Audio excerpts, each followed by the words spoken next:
We're going to take one message from the Christ Consciousness Oracle. What does Christ need you to know today? Let's find out. What is the single most important message for the collective at this time? Let's find out. Please show me, what is the single most important message? Actually, I'm supposed to take 3. Okay, three messages. What are the 3 messages that the collective needs to hear at this time? Let's find out.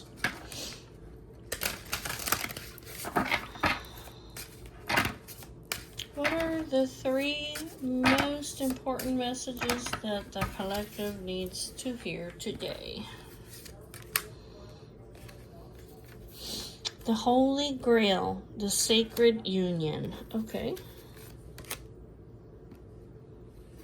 Prepare and get ready. The Night's Vigil.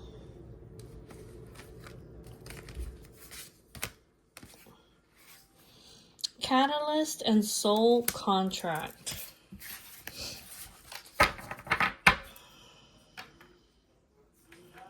Discernment, truth, and clarity. It kind of looks like over here, it kind of looks to me like over here, like you're seeing the truth with clarity. You're taking off the blindfold that you have over your eyes, and that you have like a soul contract, a sacred union that you need to prepare to get ready to get into. That's what it looks like. Okay. This is gonna be a little bit long, guys, but it counts with a book. Okay.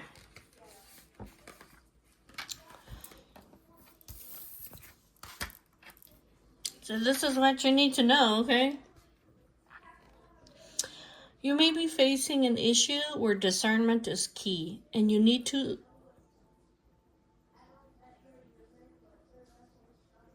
ascertain whether something is true, applicable, or aligned to your beliefs. It may be something you have heard, read, or seen, but be careful that someone else's opinions are not distorting your own intuition and wisdom. Our body's hunches and gut feelings are wonderful barometers as to whether something or someone is good for us or not. However, often we can be swayed by what others are doing rather than following our own instincts. You may have a dilemma that is leaving you confused or uncertain, not yet having all the information that you're seeking. So ask for a sign or for what needs to be revealed so that it can be shown to you. Sometimes we have to face what's uncomfortable. This can be about our own behavior, weaknesses, or wounding. We may not want to face our grief or destructive habits for fear that it will consume us. We may be unable to make difficult decisions, even if doing so will ultimately free or help us in the long term. We may also be blinded to someone else's thoughts, cruelty, and insensitivity, as well as being afraid of saying what needs to be expressed or disengaging from what we know is wrong. We can ignore moral and ethical aspects that require attention, focus, time, and action. Sometimes we can turn a blind eye to collective problems, such as our material consumption and the planet's needs, because we feel like we can make little difference. Yet, if everyone turns away, nothing will change. New Earth is born via new paradigms and us caring enough to weed and take care of our own backyard, figuratively and literally. When we take off the blindfold to see what truly requires attention, we may at first be overwhelmed, but our eyes soon adjust to new frequencies and ways of being. We learn that through new experiences and ways of being, that we discover that we're always supported. This card can also signify the uncertainty that you're having in showing who you really are, because you have a fear of being judged and ridiculed. Stand strong and be seen, and know that you are held as someone more of who you were born to be. In doing so, you will help others to find their courage and strength. We should remember that walking in Christ consciousness is not about turning our gaze away from what is problematic.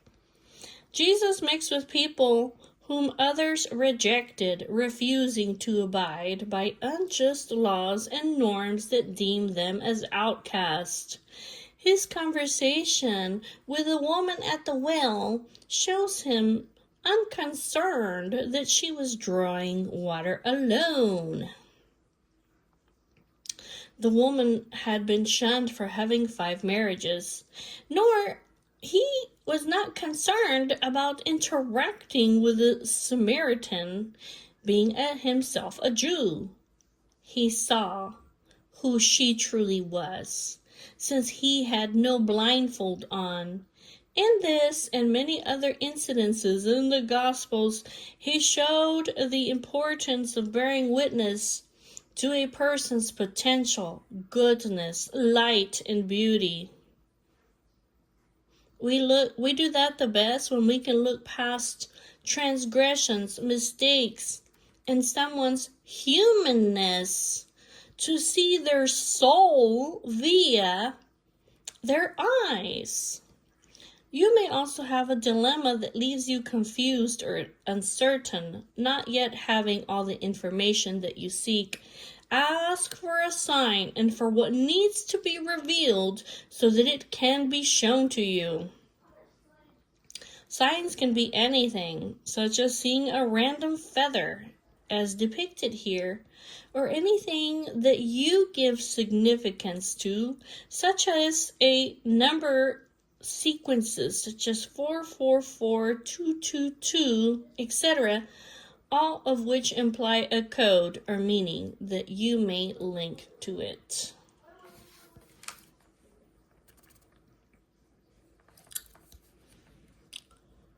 Let's see what's going on over here with Judas. This makes me think like somebody stabbed you in the back.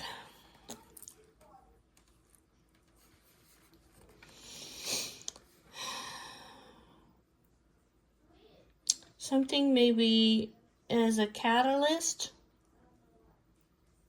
Okay, look. This card is associated, this one right here is associated with spiritual awakening, which is sometimes difficult. But for that to occur, we need souls or situations that are catalysts to lead us there. Somebody stabbed you in the back is what it looks like.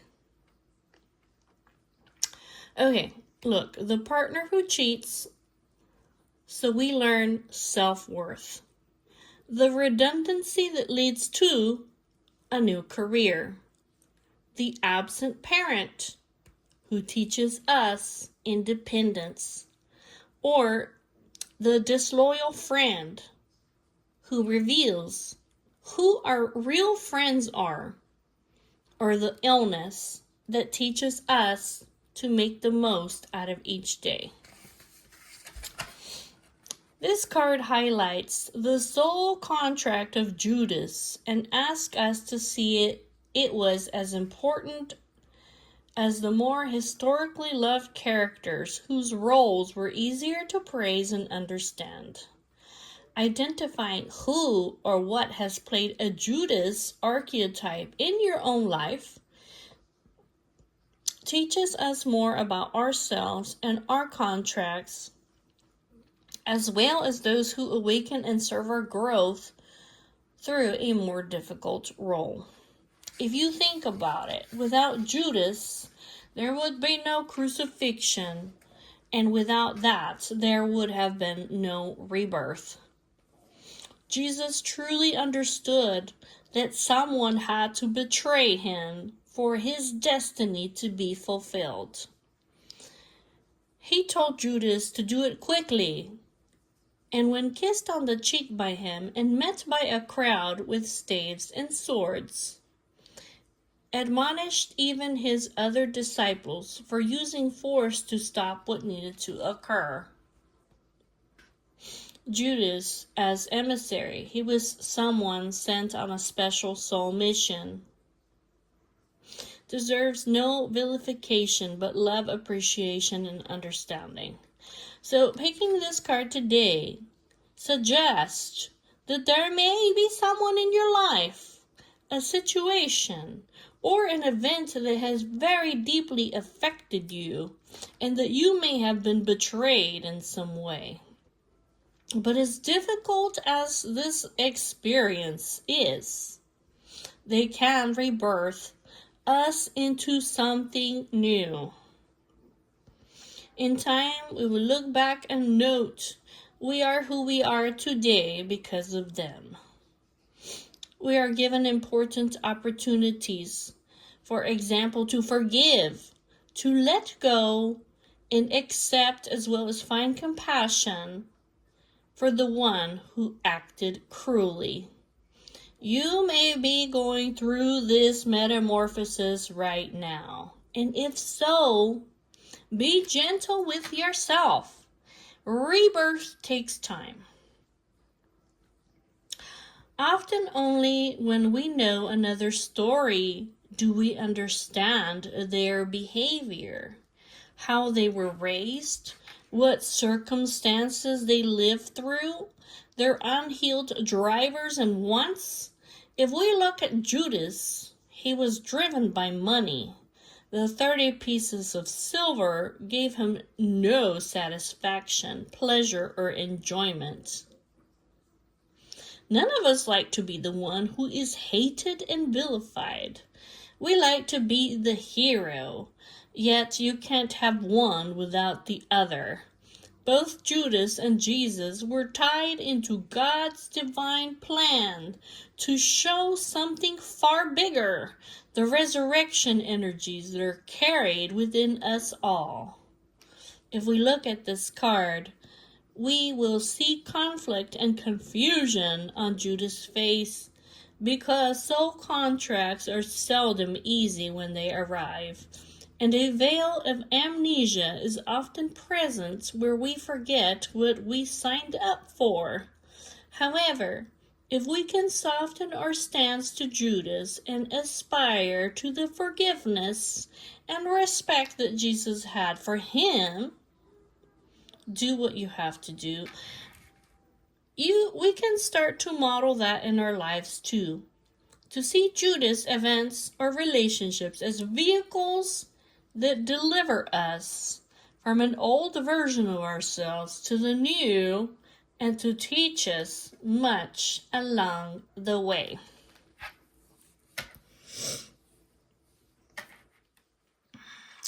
That makes sense.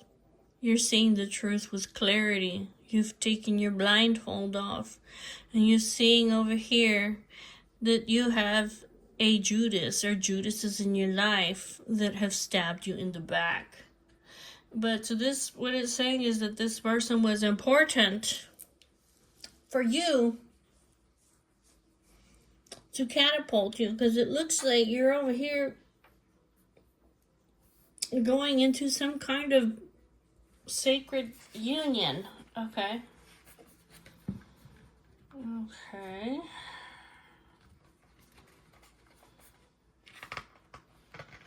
Sacred union. Or for you to come into union with yourself. Look. To come into union with oneself is the greatest love and creates new worlds that can manifest outwardly, including loving relationships that are pure, holy, and sacred. It always starts first as an inner journey and pilgrimage, and within the template of Jesus and Mary of Magdalene, we have two energies to bring into our hearts, integrate, and learn from. Mary, not the outcast sinner or fallen woman, but the one that Christ loved the most. The one whom he first revealed himself to at the tomb, and the disciple who understood him the most. Yeah, this is like the twin flame over here. Jesus and Mary of Magdalene. Okay, this is divine masculine, divine feminine. That's what this is talking about. Okay. This is the woman who Christ loved the most. Within her, he found a kindred soul, a confidant, and a beloved equal. Not a relationship of imbalance, but one of alliance, shared understanding, commitment, and unwavering loyalty. In Jesus, Mary found a friend, an anointed love, a shared purpose, passion, kinship, and wisdom. Her yin to his yang. His yang to her yin. Together creating a portal, safe dwelling ground, and forward flowing movement for generations to come. This card encourages you to explore both the energies of Mary and Jesus. The times they are recorded as having interacted and the times not written, for there is much more to be revealed, and the truth of it lies within reach. Deep knowing of the power of divine masculine and divine feminine combined, and how it transformed the world then and can still now.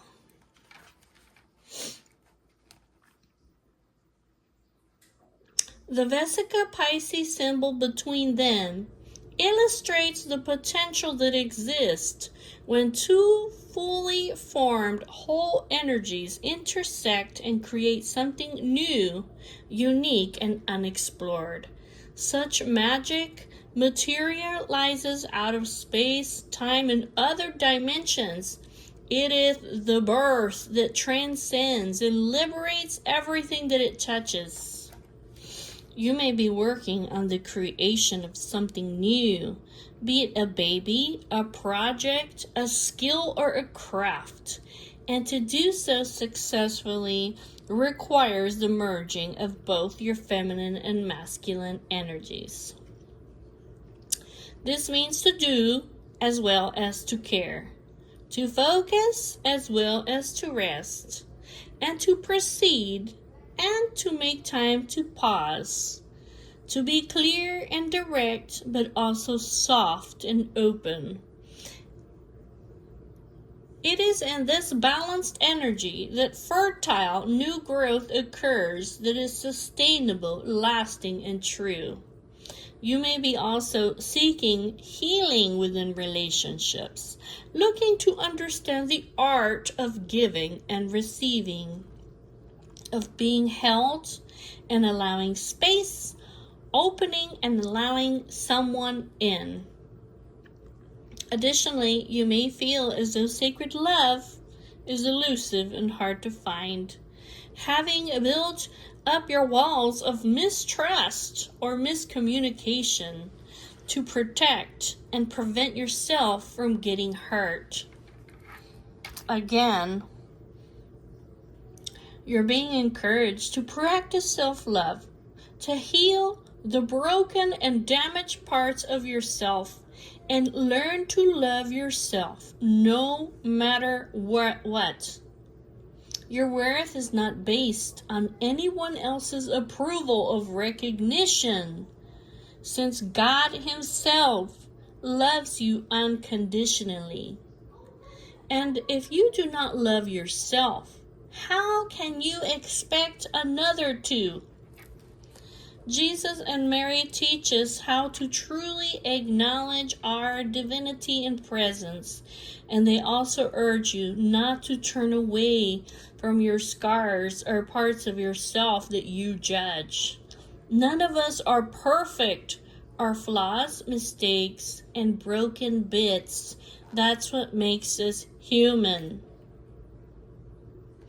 The Holy Grail is found when we feel worthy of drinking from it, where we stand in our God-given sovereignty, beauty, and light. Then we will cease looking for others to save us or to love us, and we will realize that we have everything we need inside.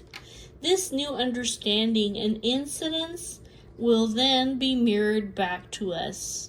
A divine union, all that is holy, unleashed to create the new.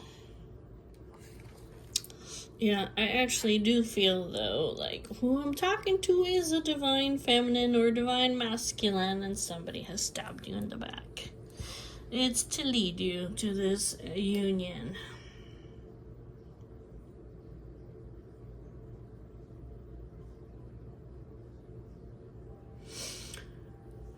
Because the most important thing that I got out of this was that there is much more to be revealed, and the truth of it lies within reach.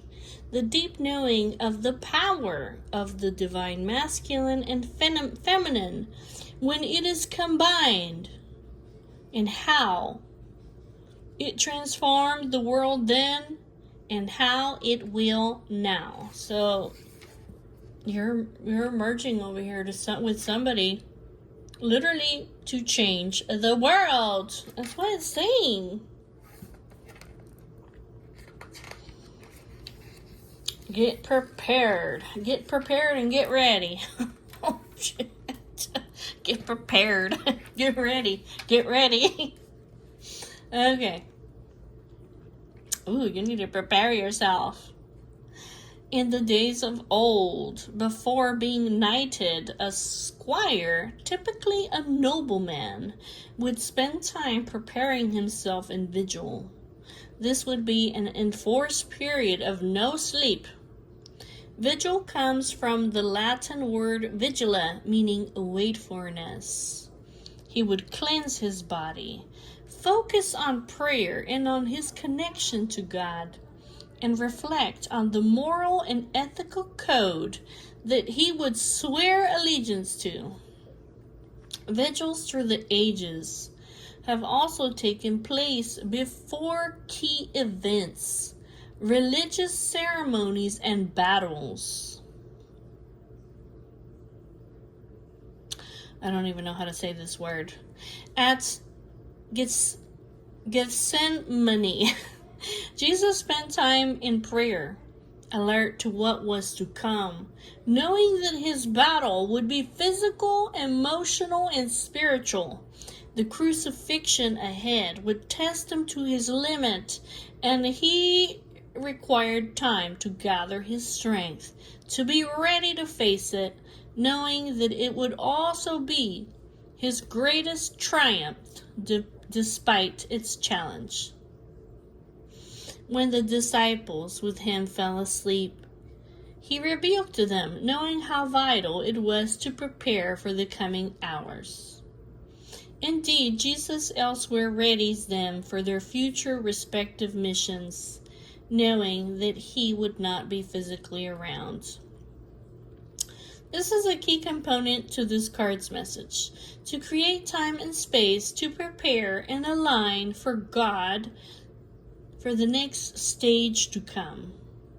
This doesn't mean it's a time of forebonding, simply that you're asked to give your best, be present, and be aware of your conduct and the impact that you will make.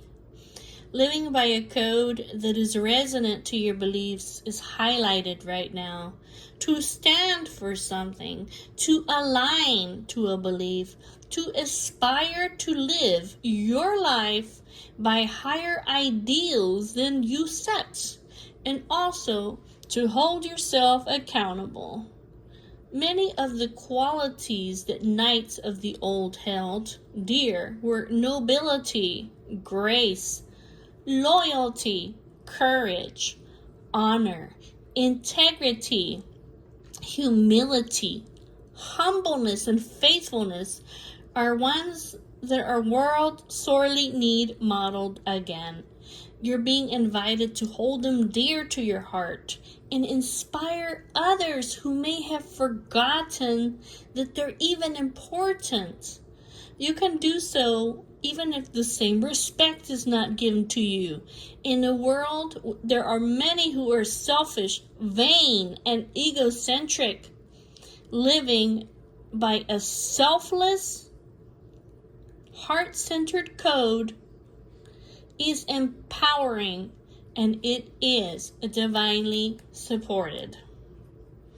You're encouraged to stand firm and be true to who you are, sovereign and free, not swayed by changing trends and fashions.